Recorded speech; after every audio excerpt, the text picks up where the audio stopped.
Welcome to Kibbe on Liberty. And yes, you asked for it. We finally sat down with Dave Rubin. And of course, we talked about Star Wars as the ultimate libertarian tale.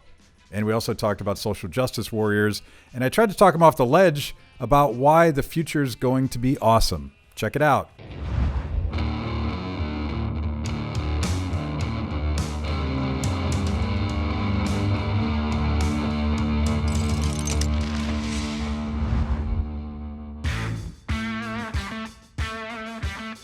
Dave Rubin, thanks for joining us. You went through heroic efforts to get here, and I really appreciate you making time for us. It's good to be here. I'm sorry that I'm not drinking booze and I'm just going with the coffee, but I do have a speech to give, and I'm doing this paleo thing, and it's just the combination. Well, you do what you have to do, and we're non-judgmental here mostly.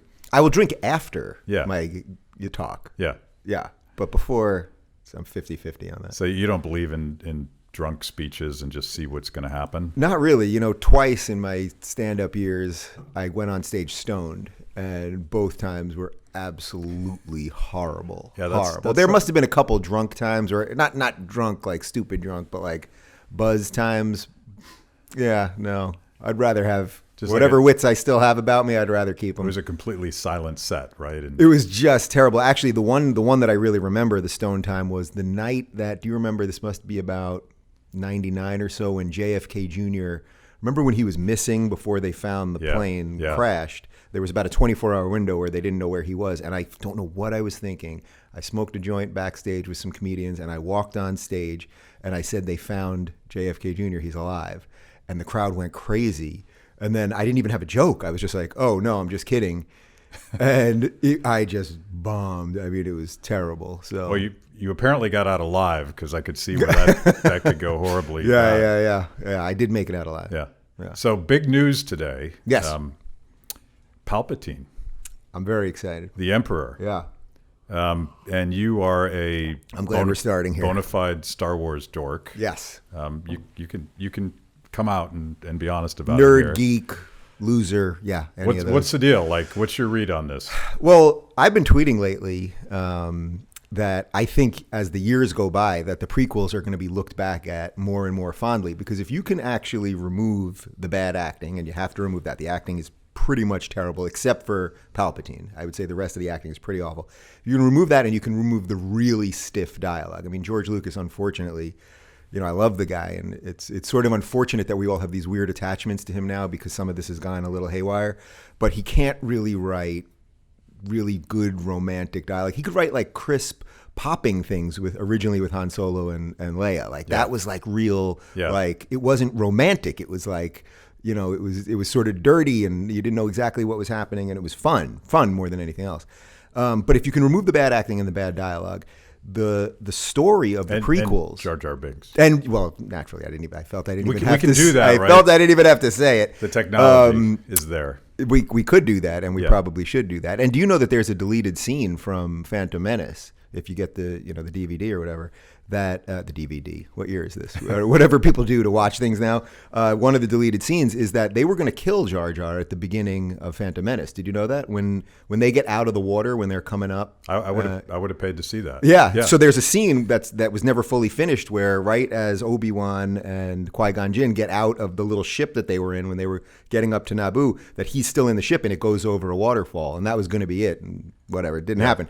Anyway, I would say that the story of the prequels, especially if you have libertarian leanings, is an incredible story of accumulation of power and how things can flip and the good guys become the bad guys, and manipulation of governments and not giving too much power to one central authority and all of those things. So at a political level, I think the prequels are actually pretty great. I thought that The Force Awakens was actually pretty great too. Yes, it's derivative, of course. Last Jedi was horrible. It was an SJW nightmare, and it crapped on the entire series. I mean, everything about it was terrible. Matt's back there. So you with me, man? Yeah. It was a nightmare. It was painful for me to watch. I mean, it was truly painful. You know, everything that first off, there's no force in space. Leia suddenly can use the force in space. Purple-haired Laura Dern. I mean, it just made no sense. Why isn't that Admiral Akbar? That should have been Admiral Akbar. You think he's old and doesn't know what he's doing anymore, and you have a half hour like Akbar he's losing it, and at the last second, Admiral Akbar, this great, cult hero, he's the one that should have drove the ship through the other ship. Thank you. He's with me. The all just the SJW stuff, and that they frame it that the First Order is this like basically a white supremacist organization, although they've got one Asian guy, and that the rest is this ragtag, right. multicolored, multicultural.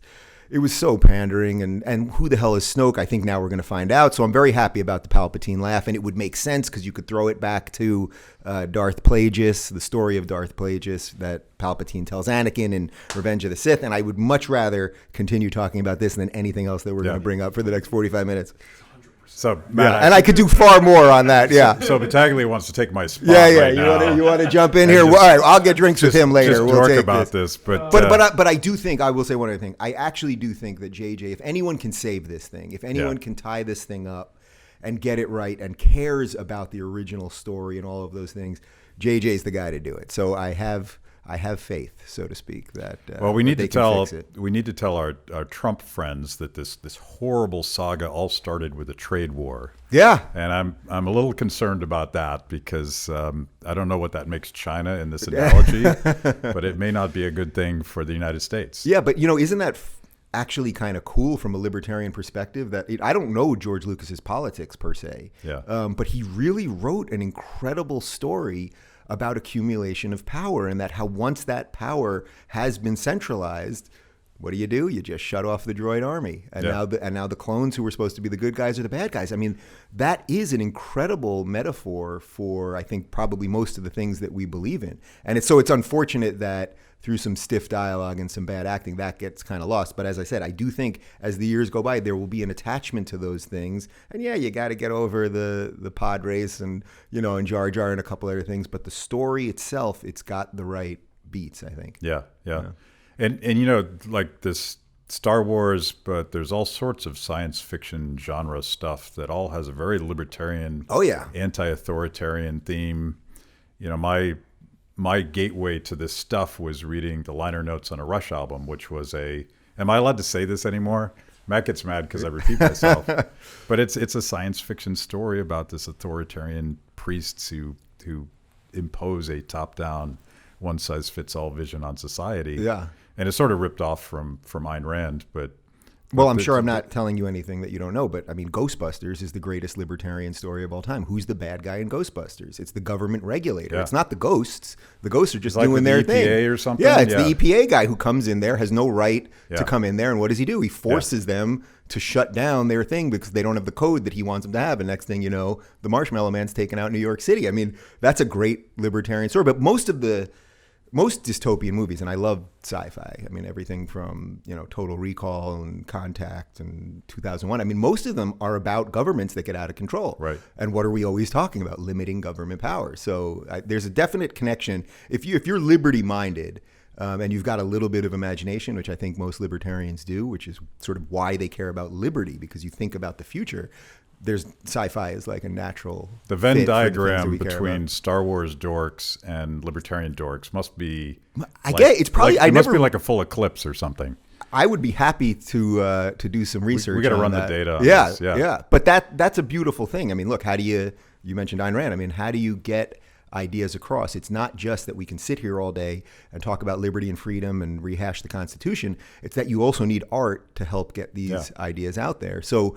As I said, I don't know George Lucas's politics, but I suspect we have some insight into them. And maybe that's why he's quiet about it, because for all the power and money that he has, he's still in Hollywood, and they don't take too kindly to our people over there. He would be eliminated if he he would be Order 66 pretty quick.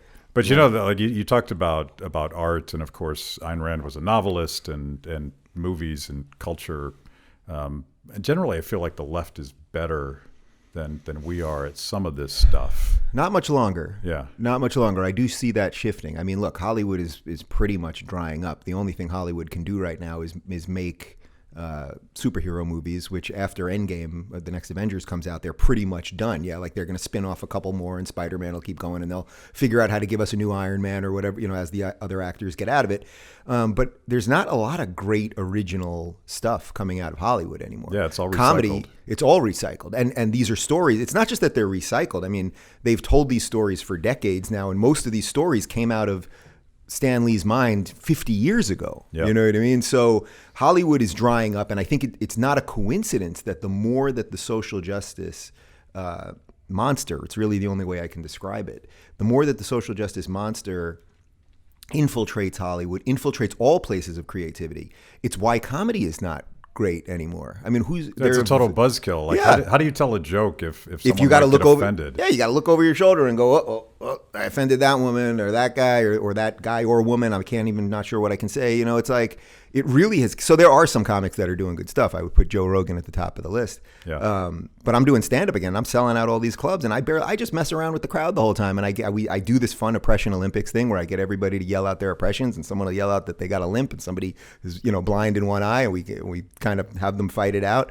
And so I don't think it's a coincidence, because this postmodern oppression Olympics, this idea that whatever your victimhood is somehow gives you virtue, is the reverse of, I think, the things that we believe in. Yeah. I mean, I don't believe that victimhood is virtue. What I believe is virtue is taking control of your life and going to get what is yours without taking it from somebody else. That's virtuous. That's honorable. And that's the society that I want to live in. So it's weird watching Hollywood kind of dry up, but it doesn't surprise me at all. It actually makes perfect sense. Or you see somebody like Seth MacFarlane, who's now a big lefty, where now he's saying, Family Guy's not going to make gay jokes anymore.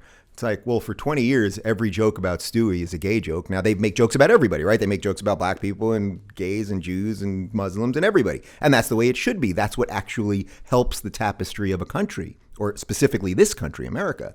And it's like, now the guy's made a couple $100 million off it, and he's fit into the social justice thing. And it's like, we're not going to make those jokes anymore. So it's like, well, all right, you're not going to make gay jokes, but are you going to still make Jew jokes? Are you going to still make black jokes? Like, can we get the list of what's okay and when is it okay? And are you going to return all that money?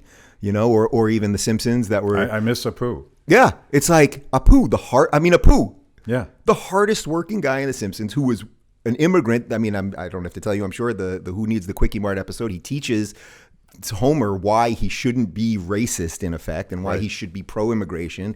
He's loved by everybody. They teach you about Hinduism, about veganism. He has an Indian wedding. His family, they're welcomed into the community. And what's the social justice warrior response? Get Apu off the show. And then Hank Azaria, who's probably the greatest voiceover actor of all time, has to basically apologize for doing Apu. And it's like, Yeah. what are you people talking about? Actors are supposed to act. Should only Indian people be able to voice Indians? Should only gay people be able to act as gays? Whatever it is, it's just it's a mind infection that is just running rampant all over the place, and it's bizarre and chilling and dystopian, and we got to fight it. So what's it like doing stand up again? Because it's been like 10 or 15 years since you've done it, right? Yeah, so I took off about 6 years. So I did stand up for about 12 years in New York, and then when I moved to LA and I started doing my show, I was just going in another direction. So I took literally 6 years off, and it's weird because now they can put my name up and we sell out clubs where when I was in it, when I was really like in it, I lived that life of a struggling comic, and I was handing out tickets in Times Square and all of that. It's a horrible life. It really is. Hanging out next to the naked cowboy. Yeah, literally. I mean, I was right there. Yeah. I ran clubs with a bunch of other comics right in that Times Square, 42nd, 43rd Street area. I just walked by one of them this morning, actually, in New York. But when I was doing it, it's like I needed it. You need it as an artist, whatever you're doing, when you're in the thick of it, and you need the struggle and you need the pain and all that.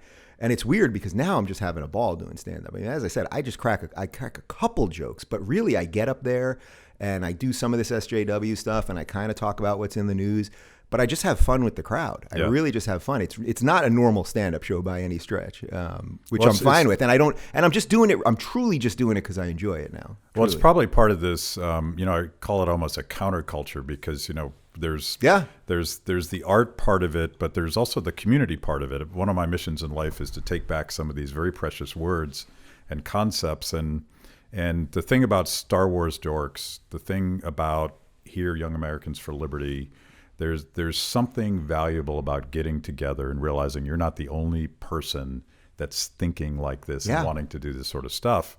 And I have a theory to run past you, because I'm huge into the democratization and disintermediation of the internet. I think it's a fantastic thing for all of the problems that we'll probably get into. But one thing that probably isn't going to happen is there's probably not going to be another Star Wars. Mm-hmm. There's probably not going to be another Rolling Stones, because there's now thousands of bands making beautiful music, and we all have different tastes, so we sort of pursue those things. But in the process, you lose this sense of belonging to the same thing.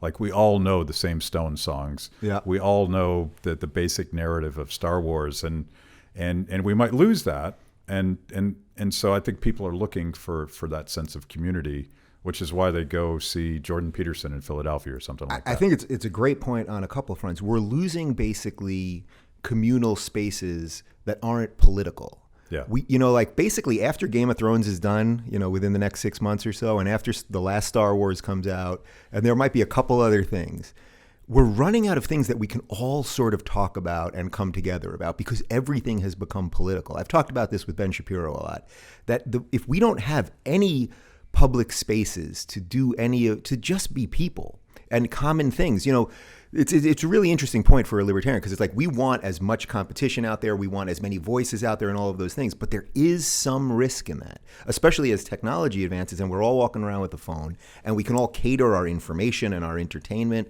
and our news, we can cater all of that to ourselves. That what's going to happen is we're going to really start living, at least mentally, in different worlds. We're going to still all be citizens of the same country, but we're actually going to view the world in hugely different ways. So it's a little bit of a catch-22, because it's like, 20, 30 years ago, you had ABC News, NBC News, and CBS News, let's say. And were you getting all of the information? Were you hearing all of the voices? Of course not. Now we have this wide panoply, which at some level is really great. I mean, that's why people care about what I do, so I don't deny that. Yeah. And on the other hand, sometimes I'll come to these events, and like here tonight, it's going to be mostly college kids, I think. And they'll come up to me and they'll be like, Dave, you're the only person I trust. And I'm like, holy shit, we are in a lot of trouble. Yeah. You know what I mean? That is a real problem. Like, I'm doing the best I can, truly, and I don't lie to my audience, and I'll screw things up. And sometimes I screw things up and we leave it in because we don't edit for content. And I comment on it in the YouTube comment section or something. And it sucks, because then the people that are spending all day hating on me will always, purposely select that clip and whatever. But this inability to have some things that we can sort of all agree on, or we're not going to the moon anymore, like we don't have like some real missions. So that's a real catch-22, I think, if you're liberty-minded and you want things to be as decentralized as possible. It's like, what is going to come out on the other side? Now, I would say I'm willing to take that risk for in the name of freedom, whatever happens. But, it's a sort of like, well, think about elections even. It's like, don't forget 2020. Let's go, let's do a little dystopian future. Let's go 10 years, 20 years into the future. Now everyone's siphoned off in their own things. We live in the same borders, but nobody now trusts any election result. I mean, we really could end up in that place, and I certainly don't want to end up in that place, but I could see how there's almost no way we won't end up in that place. Right. Because that's why I attack CNN all the time, because I desperately wanted something somewhat mainstream to be reliable, and all they had to do was be sort of reliable, like 50% reliable, just not endlessly horrific. And at every turn they go endlessly horrific. Yeah. And they go partisan, and they go SJW, and they go basically left Democrat guised as we're not Fox on the right and we're not MSNBC on the left. So that's why I attack them all the time. It's not I really don't do it out of joy. It's funny, because some of my like best zingers on Twitter will be about CNN. And when I'm writing them, I'm always like, this sucks. Like when I press tweet, I'm not happy, but I'm like, we needed them to be better. And I think this will be the challenge for anyone that's a content creator or trying to build a digital network or any of those things. This will be the challenge, to not just go in your little rabbit hole and then just stay in there and get it. It'll end up being, you'll make money and you'll get audience and all that, but what happens to society on the other side? I don't know. I feel like, listening to some of your more recent stuff, I feel like you've gotten a little more pessimistic and darker about what's going on. And I'm I'm sort of here to talk you off the ledge. Yeah, all right, good. I have a theory, and that would be a pleasure. I'm going to bounce it past you because you mentioned the 3 TV networks, and I remember, I'm old enough to remember Walter Cronkite telling us that's the way it is. How old are you? Can I ask how old I you am are? 55. 55, right. I'm 42. More importantly, I was 13 when Star Wars came out. So those are my benchmarks. I was 1. So we're going to have a generational problem. Yeah, I was the first generation, and you were probably second generation Star Wars. Yeah. But we won't judge. But everything was defined for us. We had all these top-down institutions, either government or social. It could have been a church. It could have been Walter Cronkite. You had these trusted sources that sort of, they kind of told you what to do. And along comes the internet, and it breaks all that stuff up. The old media cartel is gone. Even the Marxist professor that used to tell you what to think, kids are sitting in his audience and wikiing that stuff and saying, I'm not sure. Right. A lot of people died under that stuff. So they're finding Peterson while he's babbling about Marx. So there's no longer that sense of top-down order, if you will.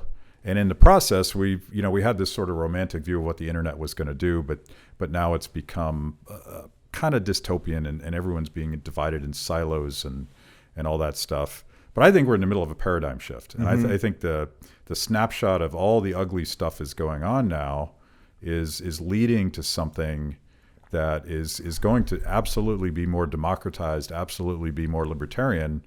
And I think about this. There's a Harvard Divinity School study on how young people who were searching for community, they crowdsource it. And they use one example is CrossFit, but they use other examples as well. Just people that are coming together online, like they were anonymous friends who decided we need to get together physically because I need a community. And I went to one of Jordan Peterson's shows, and you were the opening act. Yeah. What town was that in? Tower Theater in Philadelphia. In Philly, yeah. Where Springsteen it's right here. played. Okay, yeah. Oh yeah, I am in. I forgot that I was in Philadelphia. Yeah. And I was fascinated because it's a concert hall. Yeah. And I was checking out the audience, and I was just talking to people, and they're all new faces. I'm an old Tea Party organizer, and there was none of that.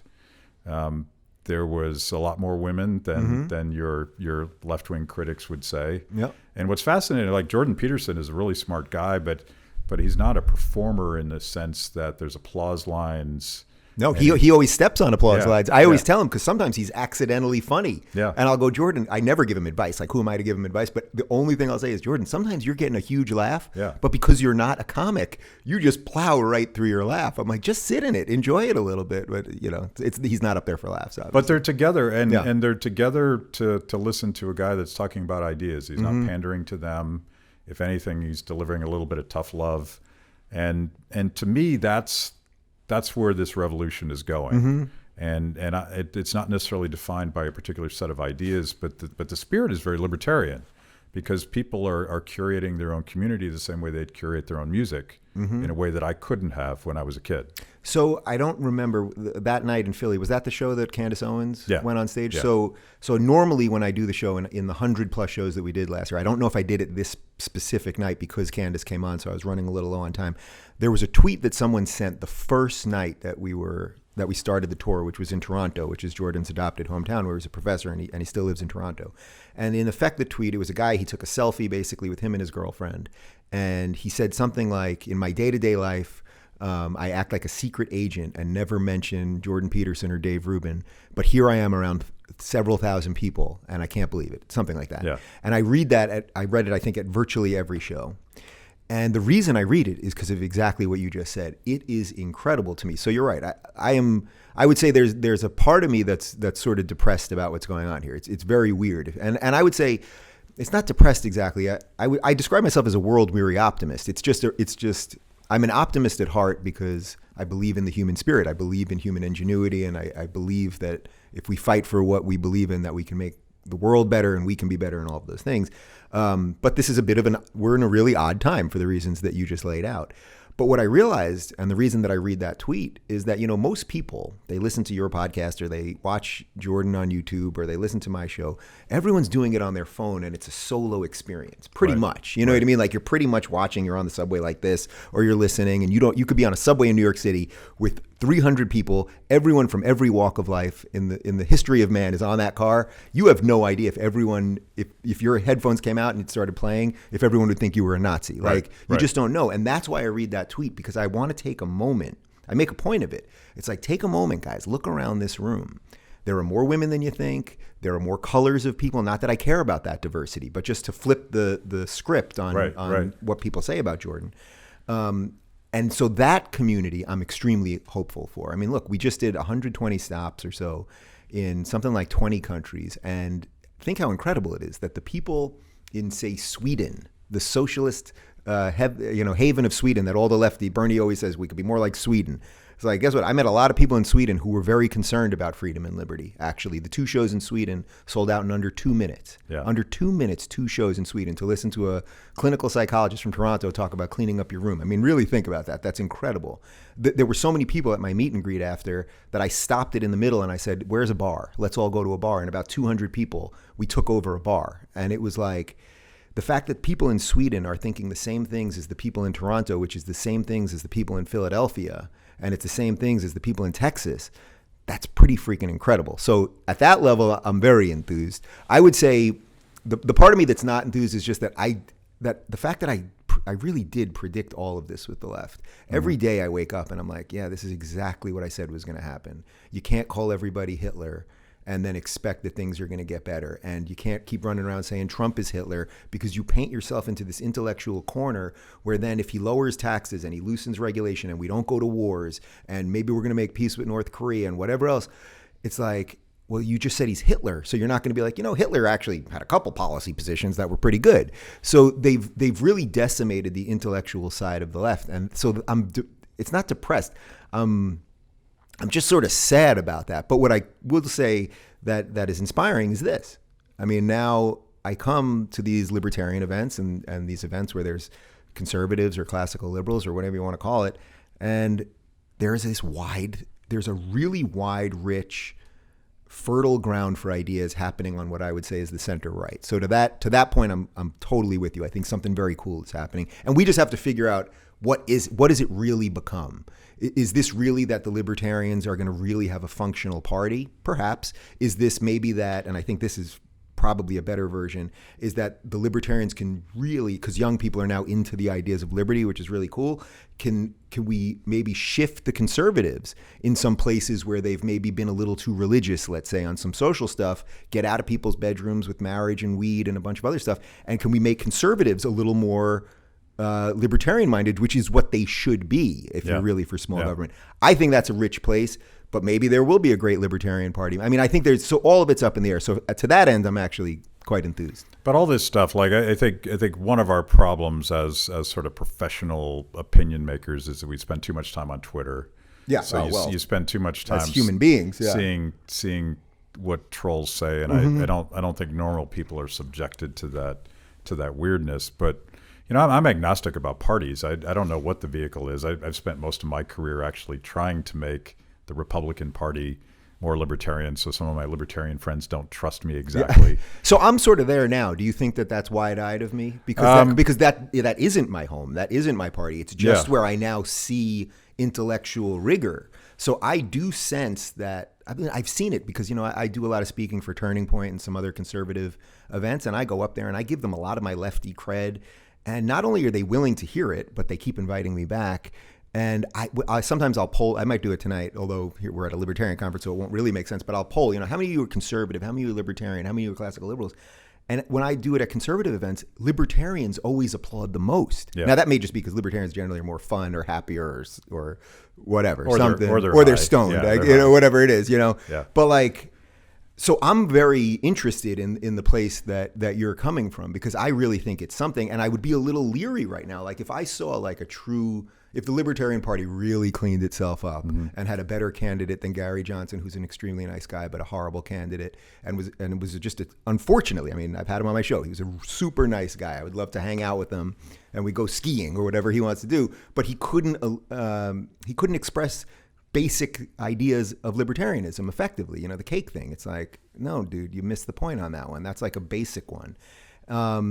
So right now it's like, well, if the Libertarians had a really functional, strong party, to me, that then takes a lot of liberty out of the conservatives. You defeat Trump, and now you have an SJW president. So, you know, that's like insider politics that I try not to focus on too much because I care about the ideas more. But I try not to think about it too much. I spent a lot of time. I was a former Tea Party organizer, and we helped elect guys like Rand Paul and Mike Lee and Justin Amash and Thomas Massey. And those are, by the way, the 4 politicians that my wife and I will allow to actually enter our home. Is that right? Well, those are the 4 basically that I like at this point, which is, if you would have told me 5 years ago that Mike Lee would be one of the guys that I like when I thought he was like some crazy right Christian something, like I would never believe you. But now... yeah, that's what it's all about. He would never use the L word, but he's pretty... Oh, well, he's a constitutionalist. Yeah. That's good enough for me. Constitutional conservative, libertarian, classical liberal. Yeah.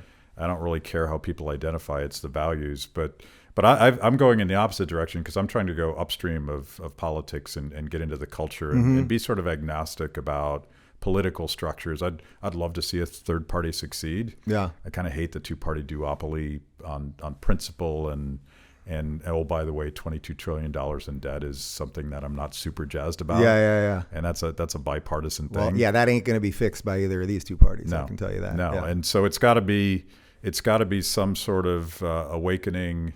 It's got to be a way that we get young people to think about this stuff just a little bit. Mm-hmm. And I think the way you do that is probably not by asking them to vote. You do it by making ideas cool and interesting.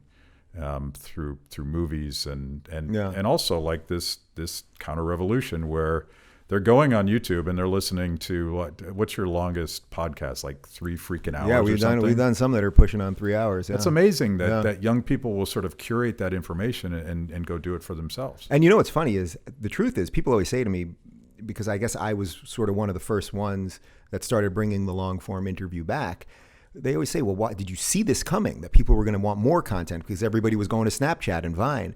And it wasn't a calculated decision in any way. All I realized was I wanted to watch something that didn't make me feel like an idiot, because almost everything that you watch, if you turn on CNN, you will be dumber in those 5 minutes. You will watch 6 people who've never really accomplished anything, most of whom are partisan hacks. I mean, most of them are former campaign managers or campaign staffers or Democratic operatives or Republican operatives, and you're not getting anything true. There, you might be able to pilfer a little something decent out of it every now and again, but you will pretty much be either dumber or angrier. Right. And I thought, this can't possibly be right. Dumb and angry is bad. Dumb and angry, bad combo. Yeah. It might lead us to where we're at now. You know what I mean? Right. Like, so when I rebooted my show after I left the Young Turks and I moved over to Ora TV, the first show we did was with Sam Harris. And there were so many things happening to Sam where he was a liberal who was being decimated by the left. And I thought, let's spend, it was about 2 hours. Let's spend 2 hours really trying to, as Sam would say, unpack all of the false attacks, all of your true positions, all of those things. And the second I was done with that show, Ora had just hired me 2 weeks before, and I was supposed to be doing a panel show like The View, which is what I was doing on the Young Turks. The second we were done, I walked into the control room. I said to the VP of the network, I said, that's what I want to do. He said, yep. And that was it. So that's awesome. Well, you have to give a speech downstairs. We could talk about 1,000 other things, and hopefully you'll come back. Let's get this back to Star. I think I'm going to talk mostly about Star Wars now. I'm not kidding. You put well, this in my head. Just like, let me just do Star Wars. Just do it. Yeah. Give a shameless plug for the Rubin Report, and if people want to check out your stuff and they don't know you yet, where do they go? My branding guy is very good. It's RubinReport.com, YouTube.com/RubinReport, Instagram Rubin Report. What else are people on these days? It's Twitter.com/Rubin Report. And I thought we agreed we weren't going to go on Twitter anymore. Well, limit whatever you do. Well, I don't. I do weekends off now, and you might know I do this August off the grid, which I've done the last 2 years, and I come back refreshed and more patient, and I think more clear and more present. And this year, I'm really going to push in July, I'm going to really do a push to get people to join me to do it. I want to see if I can get a couple thousand people to really do it. And like, let's see what happens. What happens if you really care about politics and you care about these culture wars and all of this stuff? What happens why not August? You know, not that much happens. You know, turns out when I came back last year in September, we had Ben Shapiro hosted my show. So he sat in my chair and he just enlightened me on the 20 things that I missed or whatever. And McCain died. But beyond that, it was pretty much nothing. It was something Michael Cohen this. You know, you realize how it's like day to day, people are obsessed with this stuff that a month went by and I pretty much missed nothing and felt better. Yeah, hour by hour, we're freaking out. But if you take a step back and look at a month, nothing happened. No, nothing happened. We were and guess fine not what? knowing. If frickin' World War III had started, I probably would have been able to figure it out. You know what I mean? Even if I wasn't on Twitter. You know, I live in LA. These people are all bananas. Whole Foods would have been a circus. You know, like, so I think getting off some of this stuff and when you're on it, doing this, I mean, talking about ideas, because I agree with you. I'm actually not that interested in politics anymore. I'm interested in freedom. I'm interested in liberty. I'm interested in enabling people to do what they want to do with their lives. But the machinations of, you know, 72 congressmen voted for this and this one voted for that, and it's like, how about all of you just have nothing to do with my life and we'll be in much better shape? Yeah. That appeals to me way more. There may be a solution right there. That is the solution. Stop telling me how to live. Just go home. Yeah. Go get laid. Really. I don't think anyone gets laid anymore. That's really the problem. It seems like nobody gets laid. What are you people doing all day?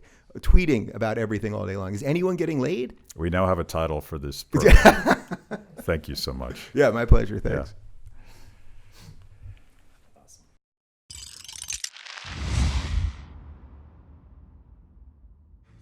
Thanks for watching Kibbe on Liberty. By now, you know this is the most important event of your week. So make sure you subscribe on YouTube.